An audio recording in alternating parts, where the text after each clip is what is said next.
I want to thank all of you for making the trip here today. I know with the gas prices, it's a little daunting, but I appreciate you being here. I think we have a pretty good program for you, and I know that the highlight is usually just talking to each other. Um, Before I go, oh, by the way, I'm Joe David.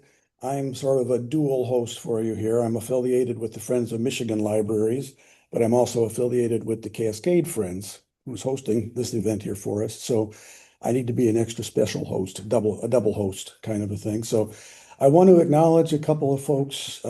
Sue Johnson, board members from FOML. She's back here. She's a former president, current treasurer, and membership chair. So you probably have talked to Sue online at some point in your lives. And Charles Hanson, back over here, also former president, former treasurer, former everything, and our walking, talking archive. So those are the two other members of FOMO who are here besides myself. Also, I want to thank Lulu out there in the hallway. Hi, Lulu. Just wave. And her staff for helping us get this all put together here, and especially my lovely wife, Linda, back there, who if it was up to me, you guys would be eating pretzels and potato chips right now. So it's really fortunate that she got involved for your sake. But I'd like, Linda, would you mind standing up for a second and just I don't want them to get too excited about what's on these tables. So. Come on, never apologize for a gift you're giving, right? I mean, let the person open the gift. On this table, these beautifully wrapped in packing paper presents, are some books. And you probably all have experienced, you get all kinds of things donated, and some of them are amazing, and some of them you wish were amazing, but you just can't bring yourself to put it on the sale table for whatever reason. And so we have a free cart. Any of you guys have free carts? We didn't have a free cart until just like this last year. Someone from Ann Arbor had told us about how their patrons like the free cart better than almost anything else, except for their lovely librarians. So what you have here are presents for you from our free cart. And they could be pretty much anything. The smaller ones, I will say, are probably historical romance novels that came from our donation of 5,700 backstory paper. They were mostly, bodice rippers, clinchers, or historical romance. So before you leave, make sure all of them are open. Take anything you want from any table that has them left over, and anything that's left, we're going to put on our free card. So, and if you're embarrassed about taking those bodice busters, just wait until everybody leaves and then you can come back and take them. Okay. Let me just quickly go over the agenda. I'm gonna ask Lulu. Lulu is just the most wonderful director. She doesn't have the title of director because KDL is a different kind of a system than most library systems, but she manages a couple of different libraries in the KDL system. And I couldn't imagine anybody better to work with than Lulu. So we're very grateful for that. But she's going to come in and just give you a little quick idea about the library here, in a few minutes. Were any of you here a few years ago when we hosted it here? Did any of you attend then? So, Charles. Okay, well, if you had been here, you would notice a very significant difference in the physical plant or layout, of the library and the outside of the library. So Lulu will give you a little overview of what's gone on in the last couple of years. Then we've got our keynote speaker, Randy Goble, standing over here. Randy is going to tell us everything we wanted to know and probably then some about Millage and what you can and can't do. And then we're going to have a Q&A session. I'd appreciate it if everybody would hold questions, maybe write them down or something until after Randy's done with his presentation, and then we'll get into answering questions, okay? We'll have a break, and everybody knows where the restrooms are out here, I assume. Okay, you don't have to wait for the break. If you need to go, obviously head on out there anytime you want. Table talk, we're going to try and get into table talk sessions. Have you guys participated in table talk before? I see a lot of familiar faces and head nodding. Okay. This is probably the main reason people come to these events, I think, is to interact with other friends, groups, and directors and so forth. And so we'll try and do 2 sessions. And then if you'll fill out the evaluation forms and closing comments, and then at the end, we'll do an optional tour if you want to stick around, if you're not in a huge hurry to head out of here, we'll show you around the library. And Lulu, will you have somebody on your staff that can help? Marge is going to show them the Friends operations down in the basement, but if somebody can be available for that, super. Okay. And then we'll call it a day until the next time we do it. So with that, let's get into bringing Randy up here. Randy has, oh, I'm sorry, I forgot Lulu. I just said you were the greatest thing since sliced bread, and I forgot all about you. All right, Lulu's Lulu's going to come up now and just tell us a little bit about the library.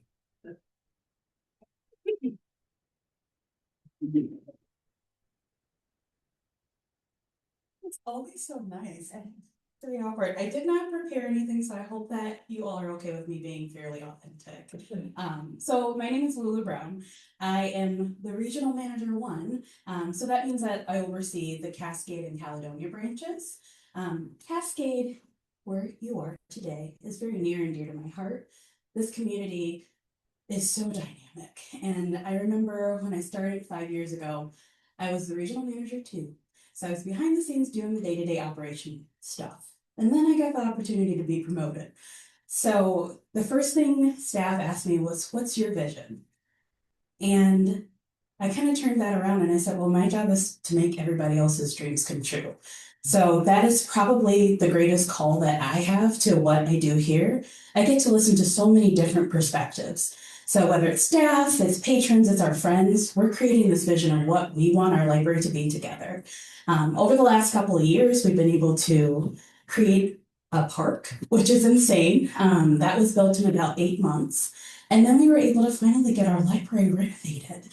So the next thing everybody's been asking me is like, what's next? And we're just kind of relaxing a little bit, but I'm sure there's going to be some really great ideas that come forward. I think the library is one of the last true community centers that carries you from cradle to grave, and the work that we do is so important. We're an information source, and so much of what we do could not happen without our friends groups. So this is a intentional partnership that we all have. And I'm just so grateful that you guys were willing to come here today. Happy to share anything that I know. I am an open book. You can ask me anything. I will not be offended.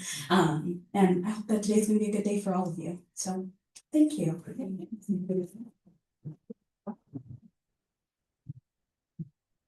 Okay, now I think it's Randy's turn, right? Am I in the right order now? Okay. Randy, we were just talking out in the hallway for a few minutes. He's had a wealth of experience in marketing, in a lot of different areas, and he's in his dream job now with the KDL system. And B2B, business to business, business to consumer, there are differences in marketing to the different audiences, but Randy's got a lot of depth of experience in both. He's a very respected member of a very respected KDL team, executive team. They're highly awarded and they win all kinds of awards for excellence. And so he's a key part of that. They serve 20 different branch libraries, one of the biggest systems around that you'll find, at least in Michigan. And Randy is very busy with a lot of different hats on. He's got one on right now. Marketing communications, so all the things associated with websites and advertising, public relations, social media, all the things that go into marketing communications, programming, all the events. KDL is one of the, again, I don't know how I have nothing to compare to, but they are phenomenal in their programming that they offer to every member of the community. Community engagement, outreach, another very rich and well-developed program, taking libraries out to the community. You all know what outreach is, and they're excellent at that. And so, and probably the most important part of his resume for today's purposes anyway, is that he was a key part of the Millage campaign, the successful Millage campaign that was passed last year by KDL, a 10-year approval of a new millage. And so he brings a lot of immediate, current, and depth of experience in millages to the table as well. So we're very fortunate to have him with us here as part of our system and as part of our meeting today. And so if you help me welcome Randy up here, please. Good morning. Can our friends online hear us okay? I know there are a few people out there. Cool. I'm Randy Goble. As Joe mentioned, I'm the Director of Engagement with Kent District Library, and I'm happy to be here. I really appreciate this invitation to share some of my experience, and I'm sure there's a lot of experience in the room here too, so I hope we can tap into that.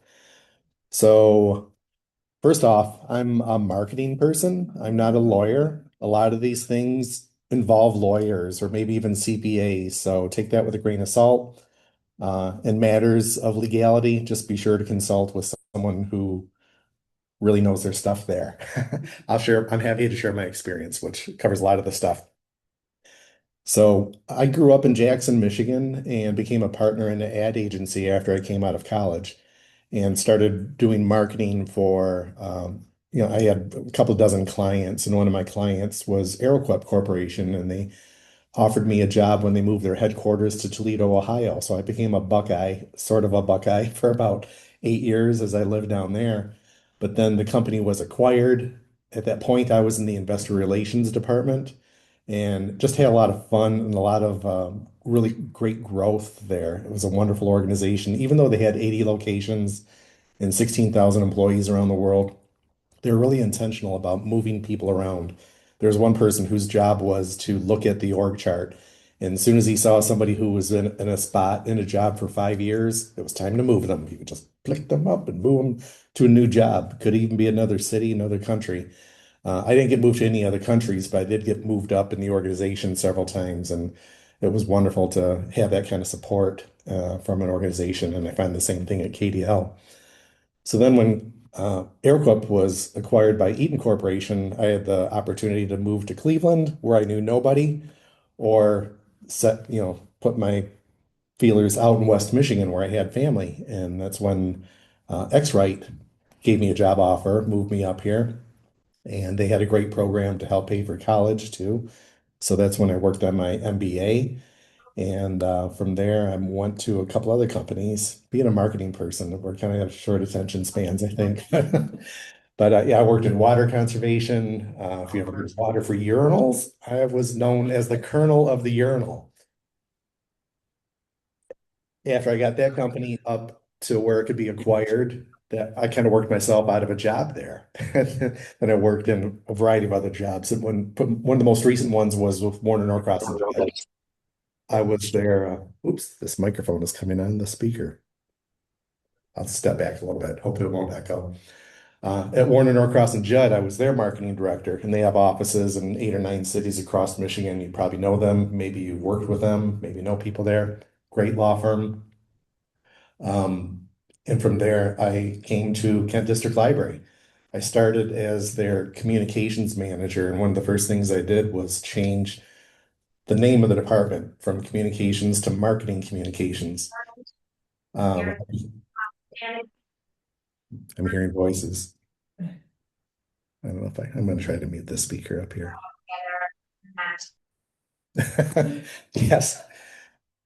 So, yeah, I changed the name of the department to marketing communications. I felt that was really important because in the library, you literally have millions of things you're trying to promote to everybody, and you want everybody to come in and experience everything.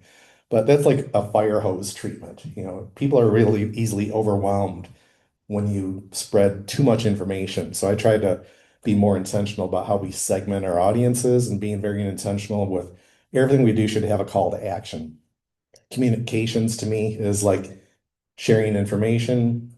Marketing is more about engagement.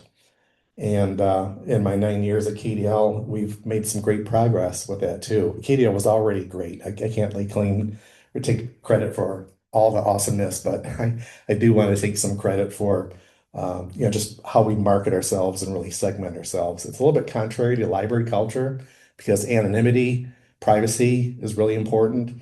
So there's always a fine line in how we do it. So we need to do it in ways that are really authentic. It happens in the branches for certain. That's where the relationships are in the front line. But from an organizational standpoint, I try to tap into that and leverage that with what we do on a system-wide basis.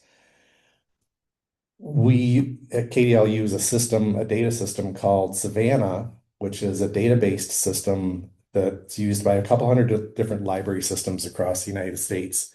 And what it does is it pulls data from all sorts of different systems like email, Overdrive, Libby, Hoopla, Canopy, the ILS system. So it aggregates all that data so you can look at patron profiles and you can profile patrons based on the borrowing, but it's still anonymous. So we're still protecting the anonymity. But for example, there's a persona called Bedtime Stories, and that's adults who check out materials for youth. So we have a special band of communications that goes to them targeting early literacy and health for raising kids and nutrition. So that helps a lot. So that way they're not getting everything the library has. They're having stuff that's targeted. So as a result of that, in Savannah, they provide us some data that shows market penetration, which is a marketing term for how many people in the marketplace utilize your services. Most of the libraries, the average of all the libraries in Savannah is about 38% market penetration. What that means is that 38% of the households in that district have a current library card that's being used. 38%, that's the average. And at KDL, we're about 48%, 49%. So we're doing way better than the average. And the way we're doing that is really focusing on advocacy. That your best advocate, best salesperson is a happy customer. So what I've instituted was really a lot of effort to onboard new card holders really, really well.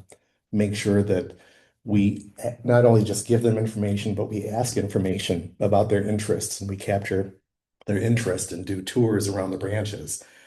As a result, our new cardholder activity or engagement, there's another chart for cardholder engagement. This is another one where we're about 10% above the average, the national average.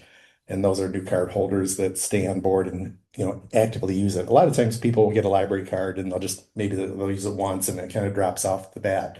But we really focus on making sure we engage them right from the start. We used to do a lot of engagement when it came time to when library cards were about to expire. In Michigan, we're required to track data on 3 years, a 3-year time cycle. And at close to 3 years, the card has to be renewed. If somebody hasn't used a library card in 3 years, they're probably not going to use it. So we've just bumped all that up into the first year and really put all of our eggs in that basket. That's been our strategy. So personalization, early engagement, segmenting, that's been the things that I've really focused on. So today we're going to talk a little bit about millage campaigns. I've actually been involved with 3 informational campaigns at KDL. The first one was when a cluster of our municipalities put it on the ballot to leave the library system. So we were part of an informational campaign, and also there was a ballot question committee formed for that. And that's where I first really became involved with informational campaigns from the library standpoint and helping a ballot question committee on that issue. Then a couple years later, 2024, we had our millage, which was 10 years since the previous time we went to the ballot. A lot of libraries go more frequently. We really stretched it out. So 10 years, we came back, went on the ballot, had a great campaign, came in like 72% approval, really high rate of approval. And then everybody was celebrating. A couple months later, somebody from the election department said, "Hey, I think there's a problem here. I think you don't have any money on your ballot for next year." And there was an error in the language, which had come from our attorneys.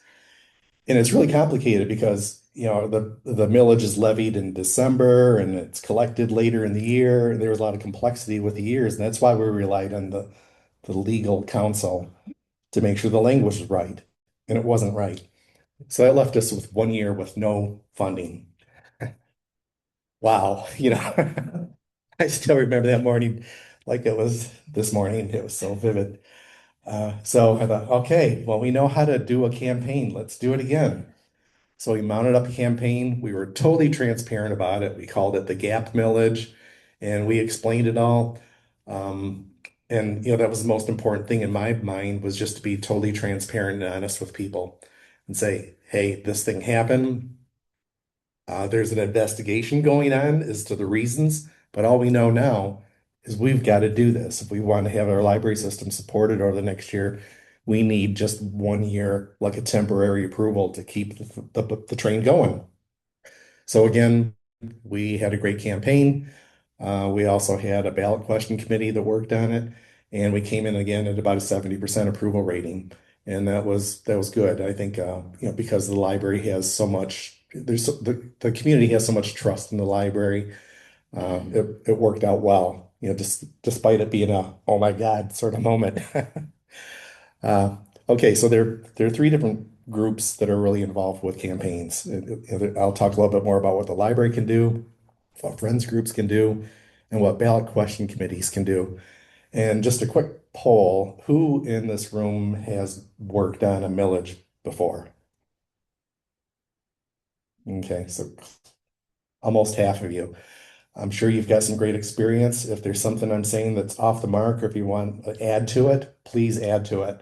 Like I said, I'm sharing my experience, but you have some wonderful experience too, and please chime in when that comes up. So really what you can and can't do depends on who you are and how you're organized. I mentioned that the public library can do informational campaigns, and friends groups have some limitations. The ballot question committees are the ones that really have the superpower. This is just a quick glance chart. I'm going to dive into each of these a little bit more. But what makes this a little bit complex is that the governing rules for each of these groups, they really vary. And for friends groups too, it varies. And it also depends on whether or not you're registered as a 501(c)(3) or not. So we'll dig into that. So I wanted to mention, we can make these slides, his presentation available on the, so don't worry about too much detail. So first, what can a friends group do? Well, the compliance for friends groups are really managed by the Internal Revenue Service and Michigan Campaign Finance Act. First, the IRS looks at advocacy on ballot questions as lobbying, and they're fine with that. They say, yes, you can do that. As a nonprofit, you can urge people how to vote on a ballot measure. Where they have some restrictions are on how much you can spend or collect on that, and then what they consider spending to be. Like in some cases, it has to be hard dollars. In some cases, you have to count time and in-kind contributions. But it's also very, very fuzzy. And I also did a little bit of research too to see, about the consequences. We'll come back to the consequences in another slide or two. But the IRS definitely says you cannot support or oppose candidates. Ballot questions, yes. Candidates, no. Also, this does not eliminate the need to comply with Michigan campaign finance law. So with the Michigan campaign finance law, there's a $500 threshold. Is everybody kind of familiar with the $500 threshold? So basically, as soon as you raise or spend $500, you're required by law to form a ballot question committee. And I'll get into the ballot question committee a little bit later, including how to register. So if you as soon as you raise or spend $500 related to influencing a ballot question, you must register as a ballot question committee. And you must do it within 10 days of reaching that threshold. So it's kind of a short period of time. And Michigan campaign finance law also wants to include in-kind contributions, like if services are donated to you, that actually counts. This is an area where you really need to be tight with your CPA and your attorney to make sure it's counted right. So what can a friends do that a library can't? Well, you can definitely say vote yes or vote no. It depends on the ballot, but that's something the libraries cannot do. You can also make financial contributions to a ballot question committee. Now you need to be careful here too. Is if you contribute $500 or more, that puts you into the ballot question committee mode. You can also encourage your members to personally support or get involved with the ballot question committee. So what's at risk? the greatest risk, worst case scenario, is the IRS could revoke your 5013C status for violations. But they've reported none. They've never done that. It's like this big stick that they wield, but they've never really done that. But what they do fairly regularly is, they'll respond to complaints. Like if somebody complains about somebody being out of their lane or doing something inappropriate, they may be an investigation. There are a good number of investigations that the IRS conducts on this. And oftentimes nothing really happens other than an investigation. Sometimes there'll be penalties involved. But I think the biggest risk here is reputation. If you're being investigated for campaign finance issues, that's a huge blow to reputation. So you want to guard that very, very carefully.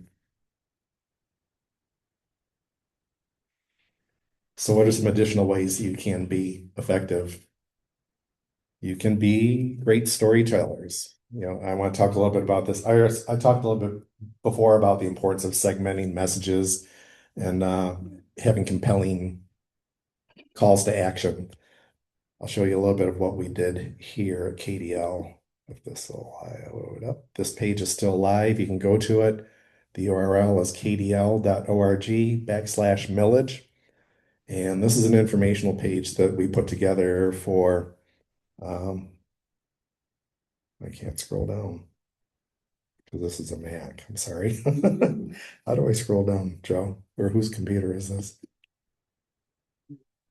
Is there a mouse? Where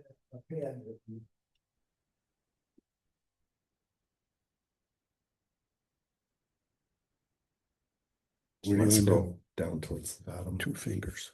2 fingers. Yeah. Okay. Okay. Here we go. You gotta use 11. All right. So I'm going to go to our first millage and show you some of the information that we had here. So first we had the library produce this flyer, which is provided widely. And we were really, really transparent in sharing information with our friends groups and also the ballot question committee. Anytime that we received a Freedom of Information request, we would also make that information available publicly by posting it on this page. We wouldn't show favoritism by, giving it to particular groups, but we posted it all here. But in our basic campaign, we came up with some good message points, and we did research on this too. We hired a research firm to test the language of the ballot and also some of the marketing message points, and it came back very favorable. So that's what we went with. For us, it was, we decided to go with a millage reduction, which is probably the first time that ever really happened. But we did the math on this. We're lucky to be in an area where there's a lot of real estate development with new real estate coming online in this area. That meant more tax revenue. So we're experiencing really strong tax revenue growth. So we decided, let's go at this with a reduction, we figured that would appeal to almost anybody on the political spectrum, and it did. But we also really had to make a clear case that there would be no compromise to the library services.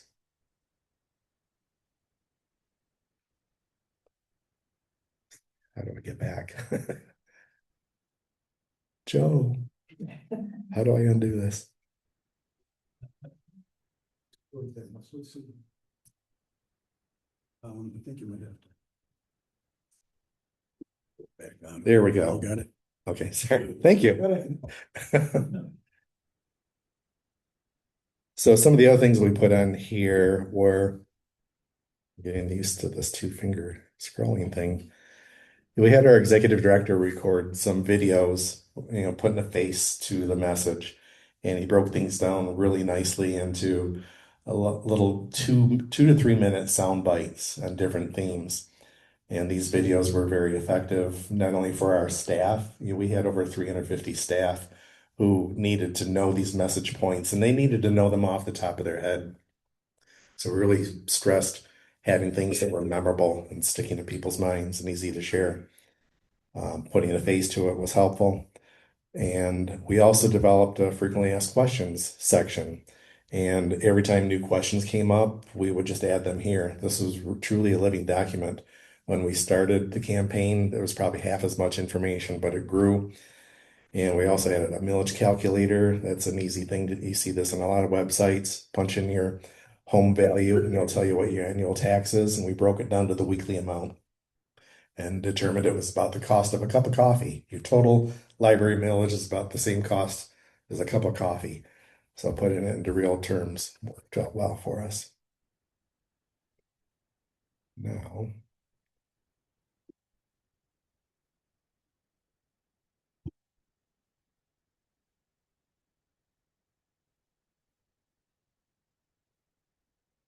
I should have known better to go off script here. How do I get back to the presentation?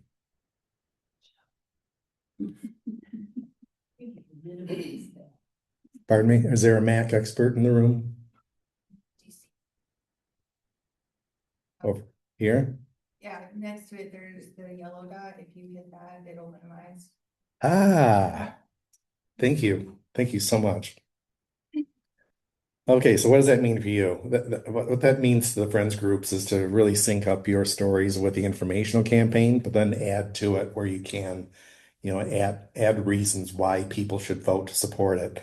And we also boiled the message points down to who this most impacts, and it's really important uh, to find emotional points of contact, like children learning to read, seniors staying connected, job seekers.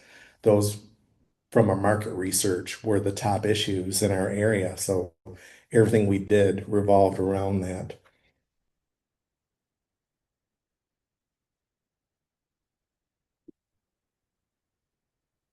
Being visible in the community is really important.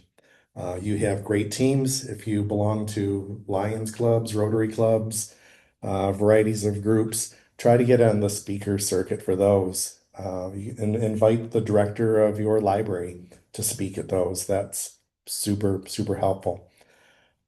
Again, you can be really strong in advocating for stuff, but having your library director to go and talk about the real facts, real implications with those groups is super persuasive. And supporting the campaign in the right way is really important. Not only is your IRS status a consideration, but your reputation is at stake. So make sure you're super compliant.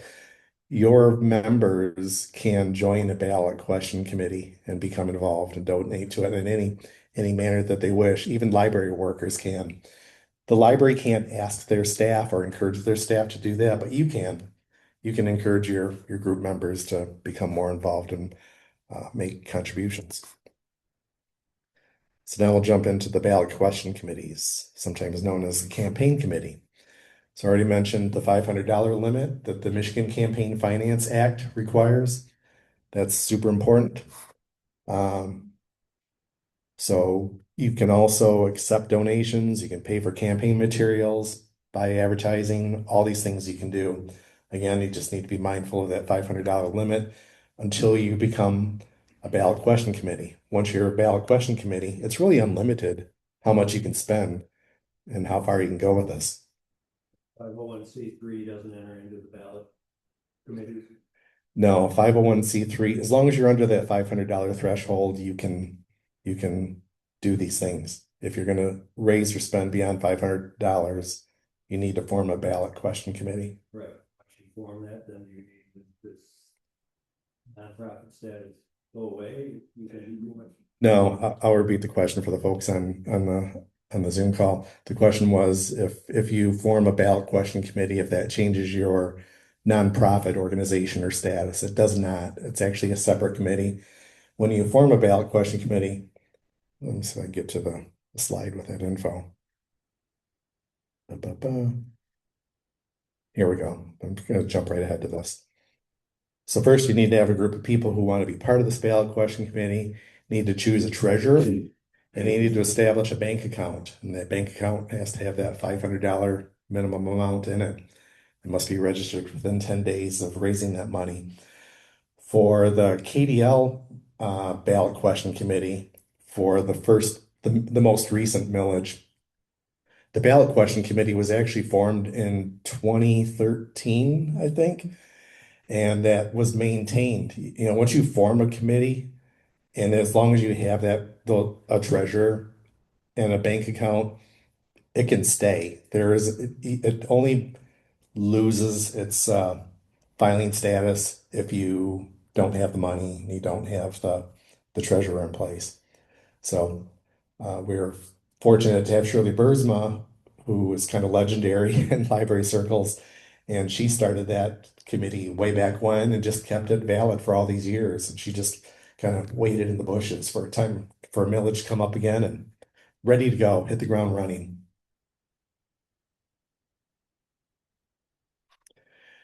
Now, where you register depends on the ballot. If it's a statewide ballot initiative, you need to file it with the Michigan Department of State. There's a link here, but more likely it's going to be something on a county level. So you need to go to your county clerk's office or election office, and they can get you all set up with the filings that you need.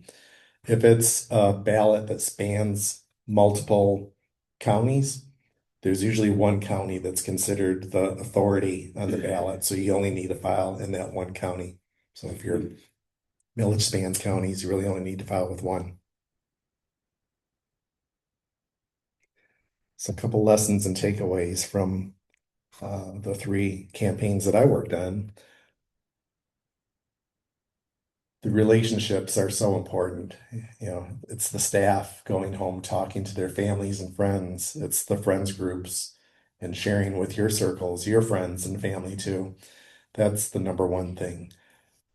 Early communication is critical too. You know, as soon as the ballot comes out, there's a very specific timeline, and the county election office or the clerk's office has the calendar that shows when you need to file, when things need to go public, and that's really the best place to time everything that you organize.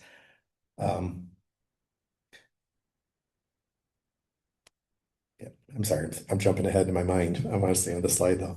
But clear messaging works really important. You know, again, it goes back to that segmenting your message. And supporters often assume that everybody loves the library, but campaigns still need active advocacy. Again, the best salesperson is a happy customer. So find ways to engage those who really love the library. So to timing, this is where my mind jumped ahead. Absentee ballot is really, really important. I've volunteered on elections here as an election worker and have seen this firsthand. Absentee ballots are really where it's at, where the majority of the voting goes. And as soon as absentee ballots become available, you want to be a couple weeks ahead of that with your communications if you're part of a ballot question committee or trying to urge people how to vote. A lot of times when people get their absentee ballots, they're going to fill it out within a day or two and turn it in. So there's a short window for making sure that those people have information to base their decision.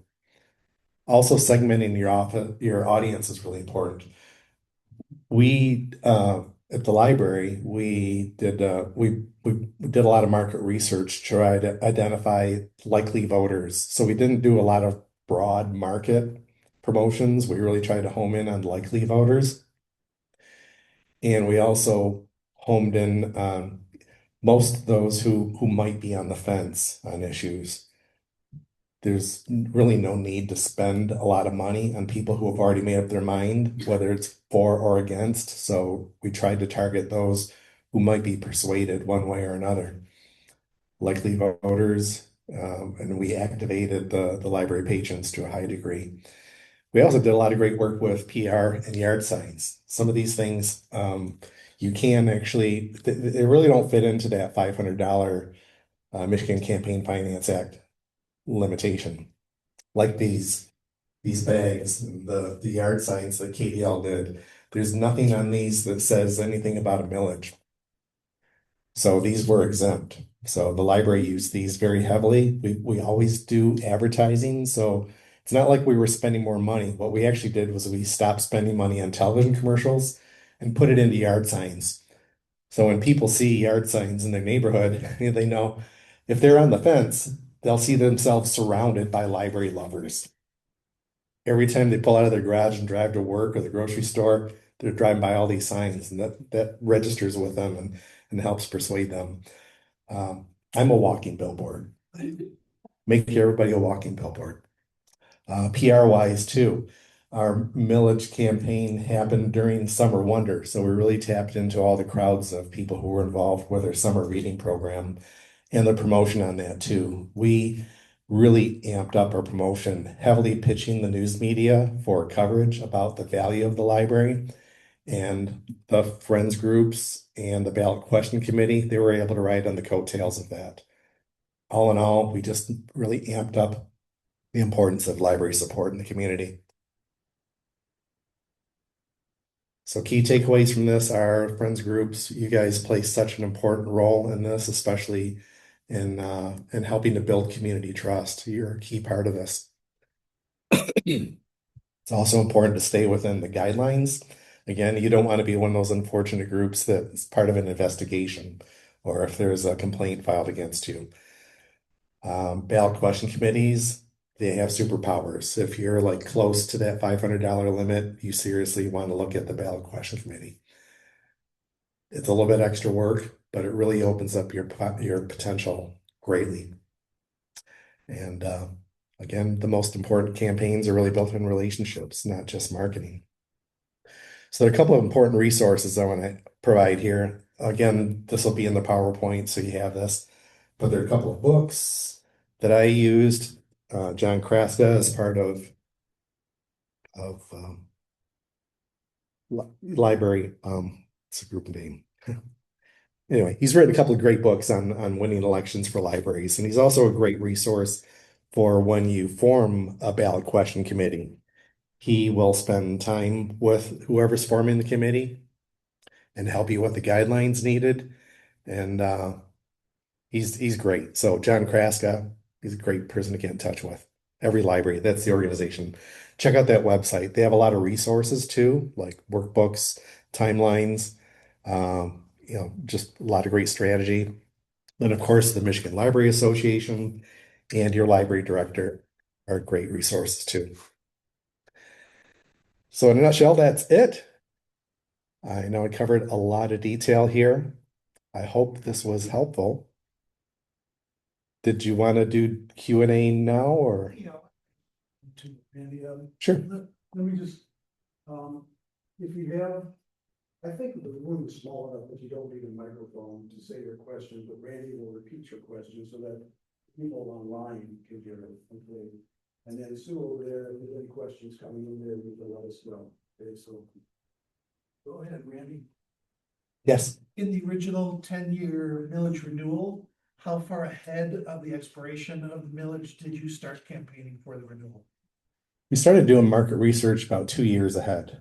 And that's where we started developing ballot language, doing market research.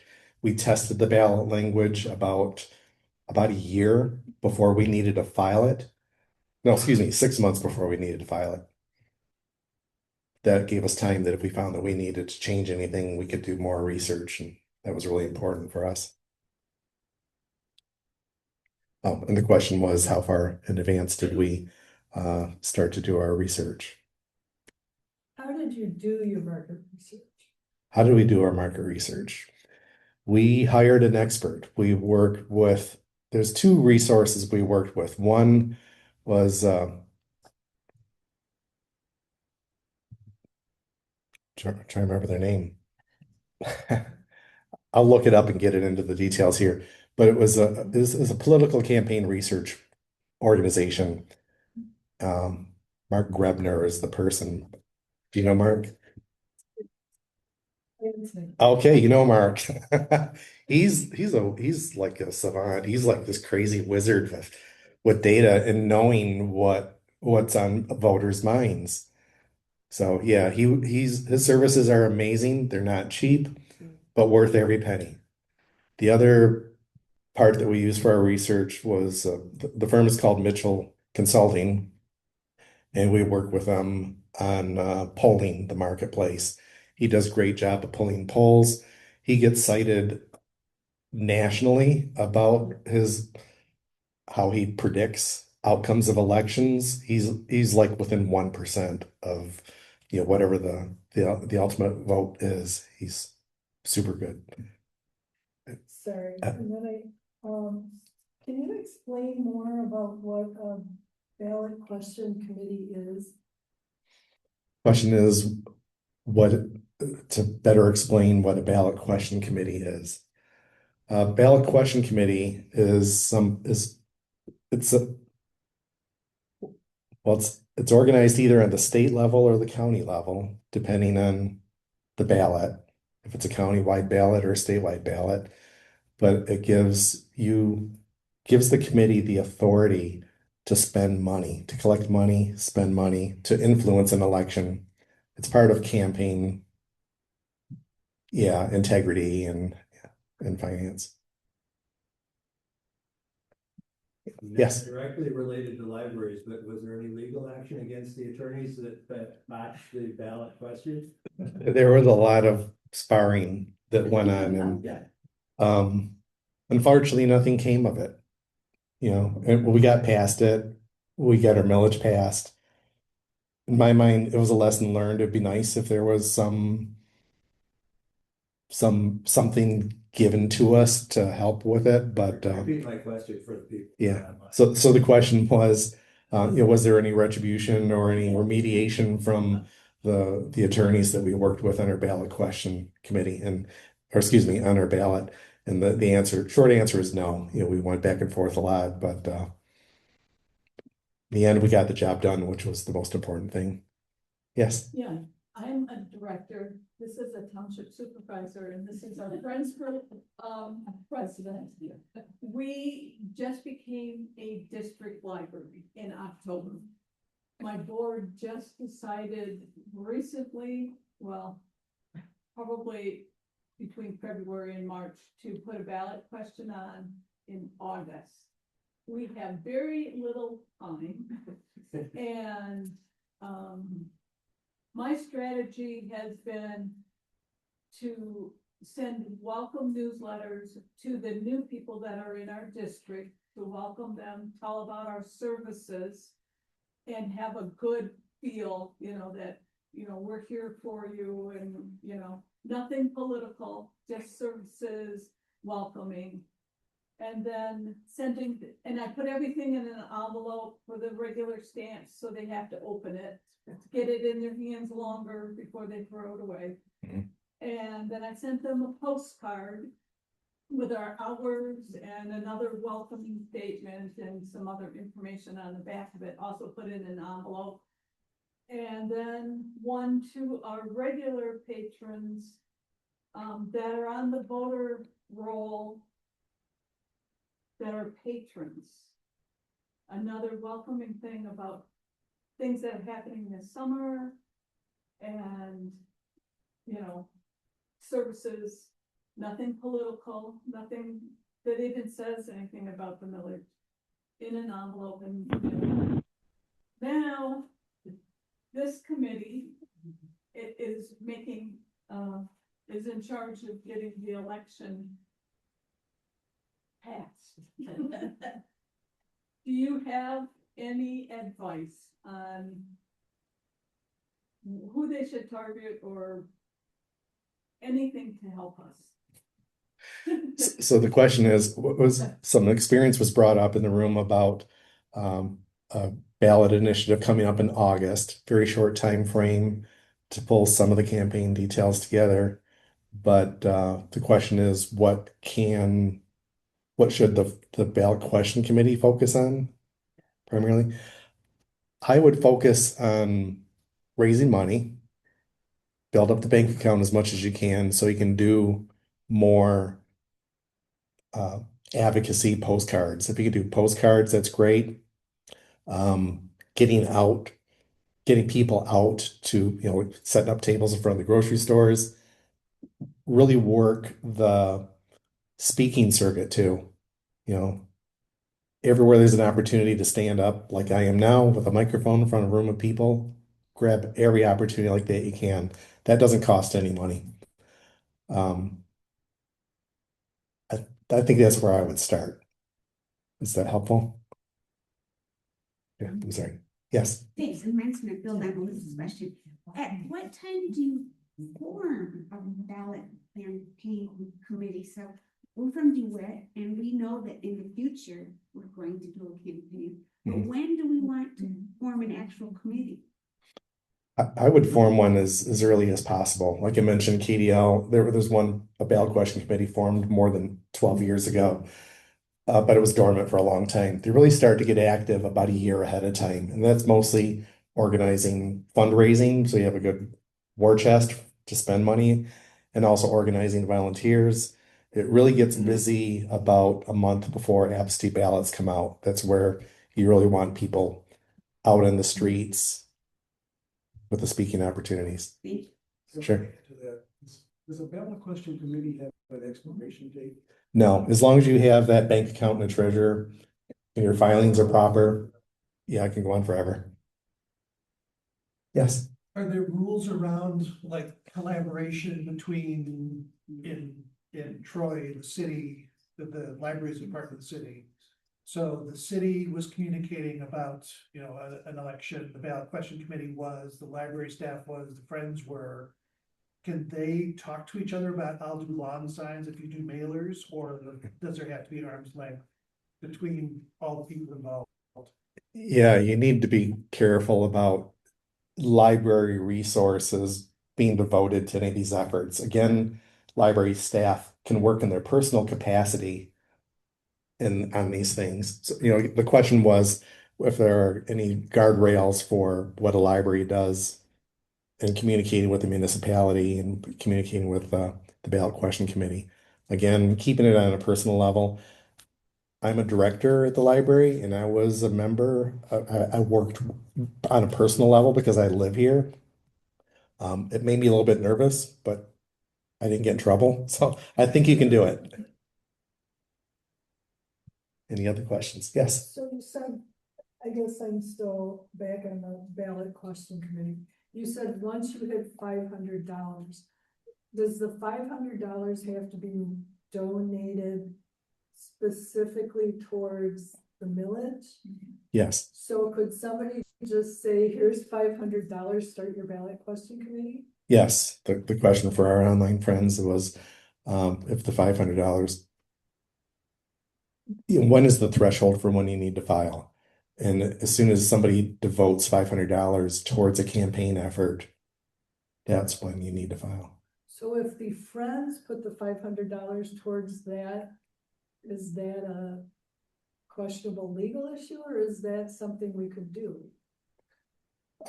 If we raised money to say, this is what we're doing with this $500, could we do that? I would consult an attorney just to make certain, because that's, when you're talking about friends group money, if the friends are going to give $500, I would recommend giving less, just under that threshold, and have personal. If we had a fundraising campaign and said, this is where our $500 is going to go from this bake sale. I think that there is a legal thing with that, if I remember right from the 300 millage. I think that the Friends can only give 20% of their annual dollars raised per year into something like that, because we discussed, should we be putting 20% in every year to build a war chest? Yes. The starting money is all I'm talking about. Yeah, you just kind of only, let's say your Friends group only made $1,000 this year. You can't just put 500 in from the Friends. You can put in 20% of it. Okay, but we could do 20% and get our. Okay, cool. Thank you. Yeah, there's a slide that I really skipped past too that talked a little bit about that. They call that an insubstantial amount. Yeah, could I just, Yeah, Joe. You've done this too, and let me jump in here as the trade.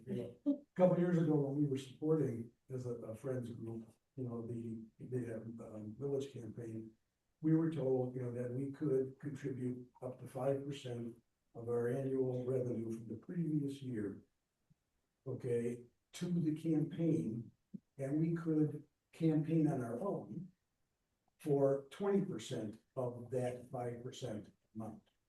I'm sorry, campaign as a friends group or campaign As as a an friends, individual? we could spend Okay. 20% of the 5%. Campaigning on our own, okay, we can't go beyond that. We want it, we could do 5, but we did 5%, then we do. Actually, they ended up not needing it, but that's what we had budgeted. Okay. Yeah, the question for our online friends is that threshold and when you need to form a ballot question committee and what you can do as a friends group. IRS has two different guidelines. One is they say you can spend no more than 3 to 5% of total time in spending, which is really fuzzy. If you use a 501H filing with your annual financial filings, you can go up to 20%. But you also have to be mindful of the Michigan campaign finance $500 limit as well. It's weird, huh? Yes.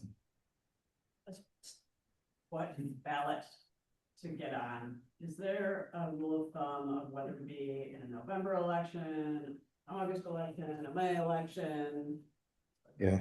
Voter turnout? Sure. So the question about when is the right time to go on a ballot, we opted to stay off from the general election at Kent District Library. We felt that there was just going to be so much chaos going on. We didn't want to just get lost in the chaos. In fact, when we did the gap millage, we had to do a special election and we had to pay to be on the ballot in a lot of the precincts. You know, if there was a precinct that didn't already have a ballot going on, we had to pay to be there. So there's definitely cost with that. But I think I think there's great value in standing out. You know, if you can go on a off from the general election, it's a great opportunity to be more visible.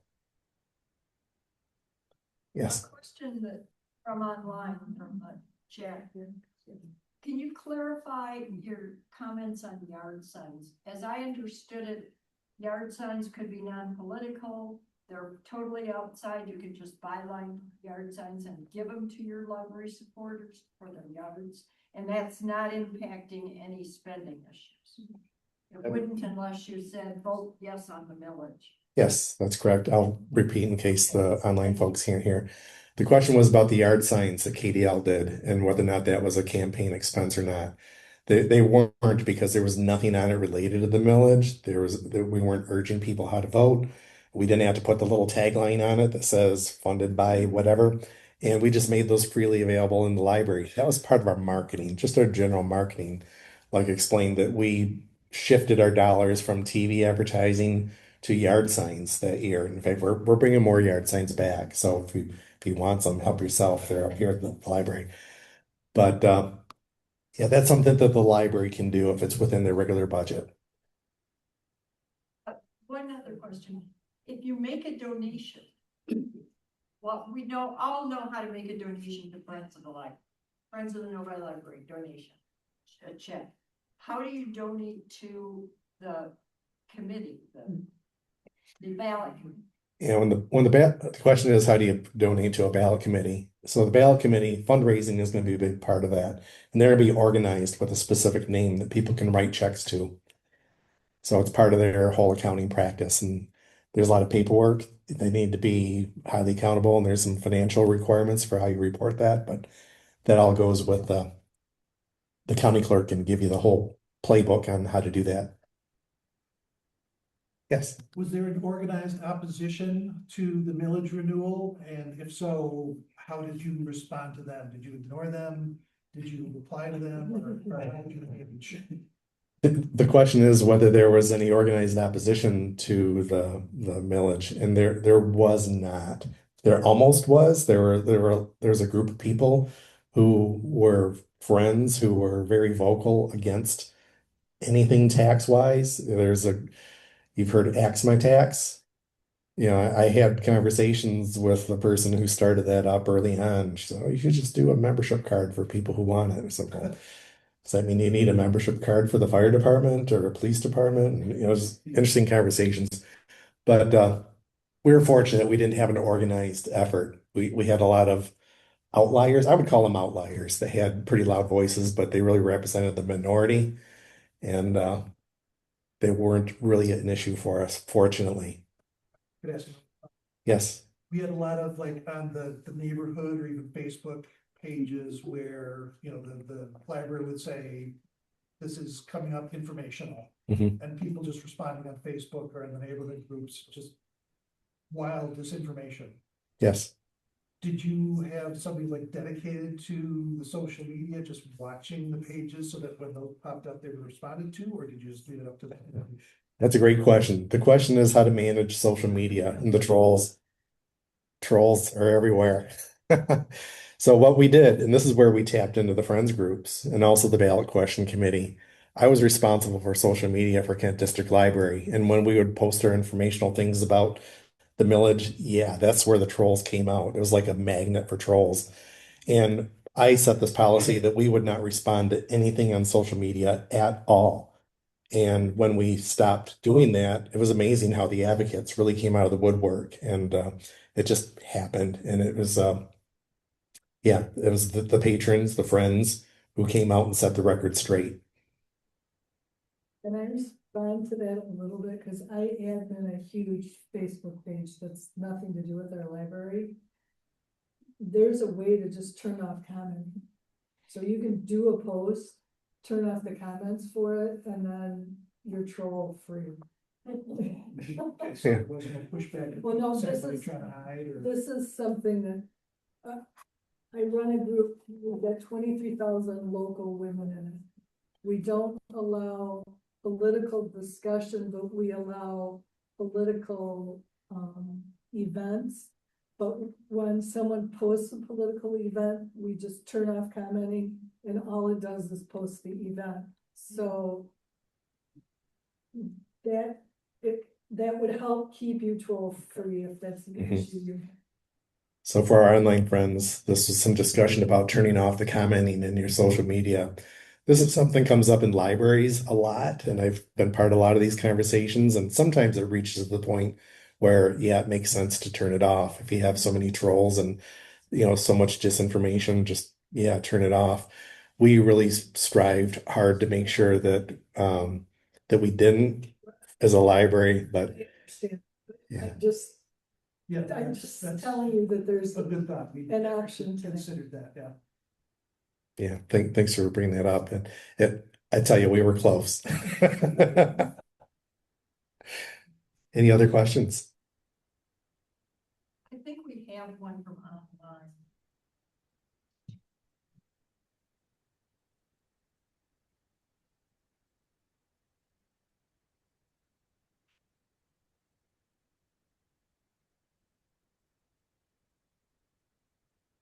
I don't know what she's asked.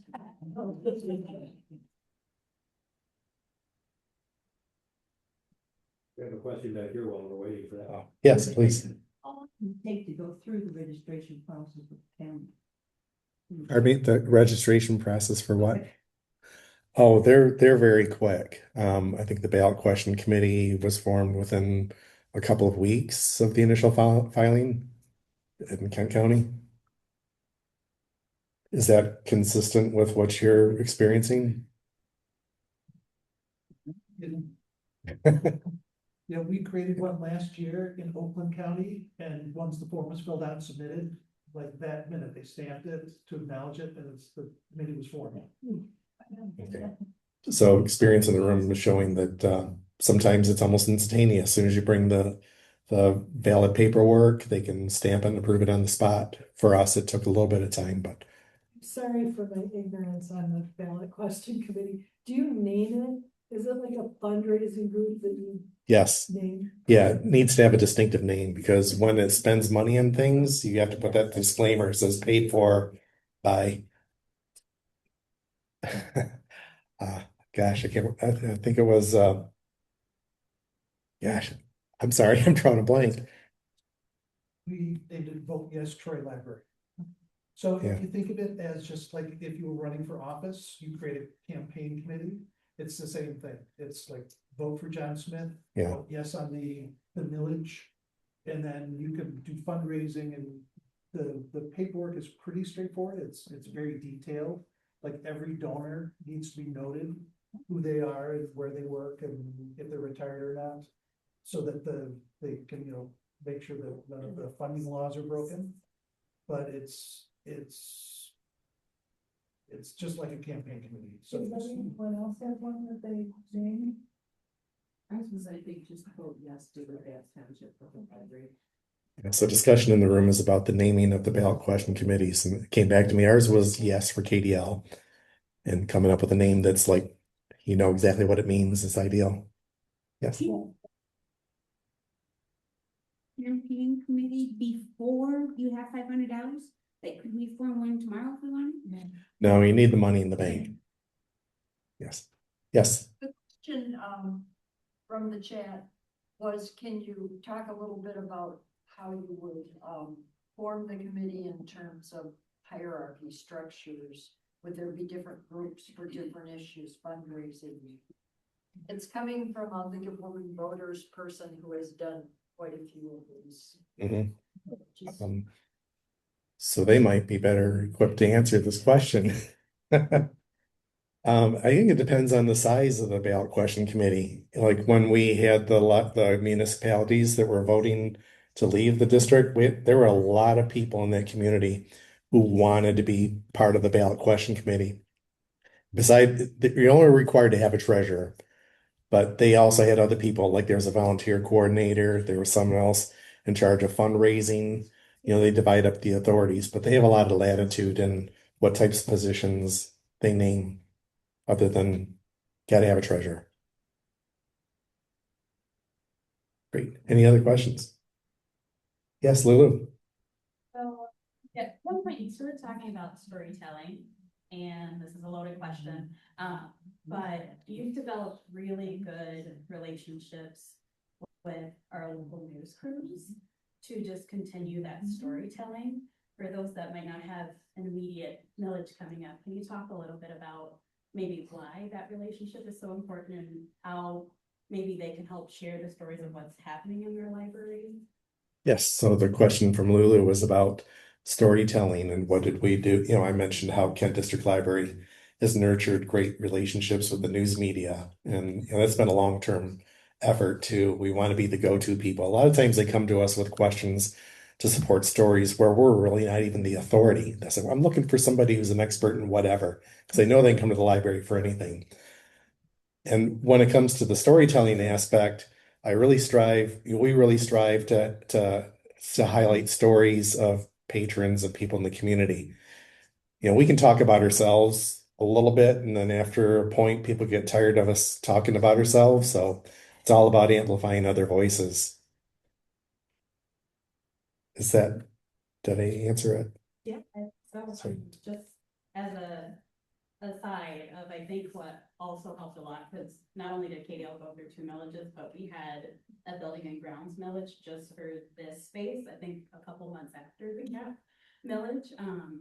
But we didn't have to do a lot of legwork because people already knew what was happening in the building. So if you can, make sure whether it's on social media, through conversations, that you're sharing the good work that is already happening in your buildings. The people that don't come regularly, they think libraries are dead, that nobody's in these buildings, but you all know that's not true. There are so many people that are coming in our building. So if they're not a regular user, that's the people that you really want to share, to tell them, hey, this is a great resource. We have a lot of people coming to our building. Look at the great work that we're doing. Cool. Thank you, Lulu. Yeah, Lulu shared some experience from a local construction effort here that required funding in the township. And I remember being a resident here, I live half a mile up the road here. And that was a hot issue for some people, but for most of us who really support the community, it's a no-brainer. Yeah, I'm always going to vote for schools. My kids are long out of school. I'm always going to vote for schools. Same thing with the library. I know the importance that this has in the community. Yes. I have a question related to that. We're from DeWitt and we need a new building, a tiny building. It was an amazing community. We already have property. It was voted down 10, 14 years ago. And some of us want to just do the renewal campaign in 2028 and then do a building campaign. Do you recommend doing them together or separate? The question is whether to do expansion campaign alongside of a renewal campaign. That's a good question. personally, I would go in all at once. You know, the more times you go back to the well, people just kind of wear out from that. So I would go at it all at once, personally. Yeah. Any other yes. This isn't really related to those, but I'm lucky enough not to have to worry about that, but we've struggled in our friends with, as a nonprofit, whether we want to be a nonprofit or not, whether we need to. You have 15 different libraries in the KDL? 20. 20. Yeah. Is each of the friends group a nonprofit? Can you just kind of talk about whether you offer any assistance? Maybe you don't have that answer. It varies. Would Lulu or Joe care to answer this?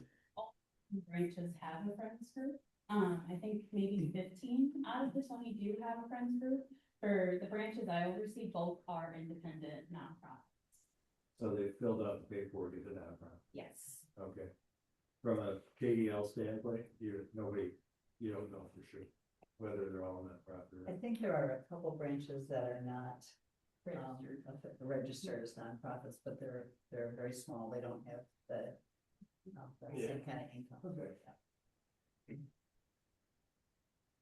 Yeah, and it probably doesn't really have an impact until it gets into like fundraising. I think with fundraising, that's where there are going to be guidelines to define the need for that.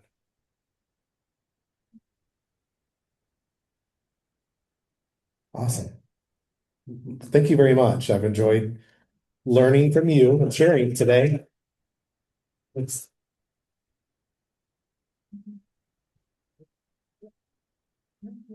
Before we take a break, I just wanted to mention,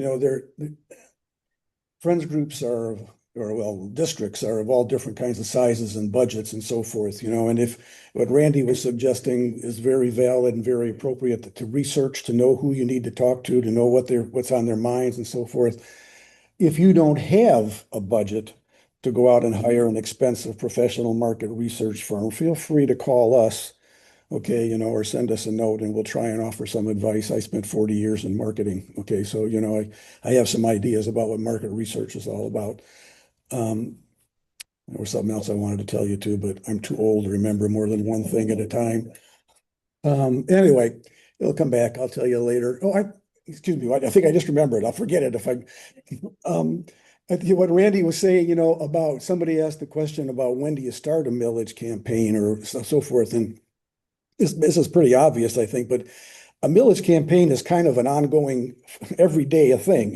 If you're doing a proper job of putting yourself out in the community, creating your value in the community, a millage campaign should be a relatively easy proposition for you. If you're just coming out of the dark, out of the blue, all of a sudden we want money, that makes it a little more difficult. So think of a millage campaign as being an ongoing living creature. Okay. Question. Yes.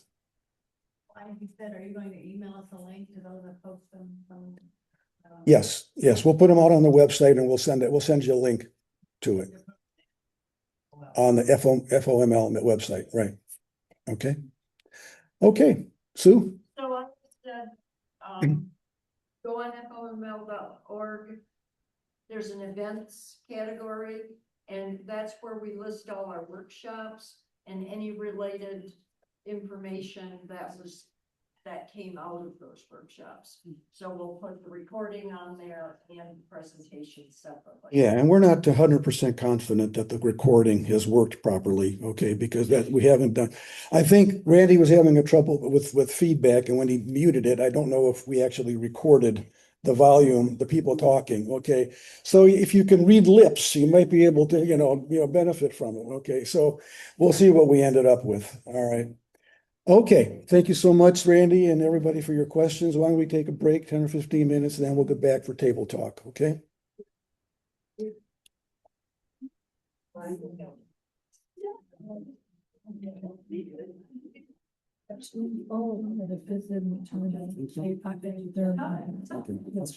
It's working. Open the ball. You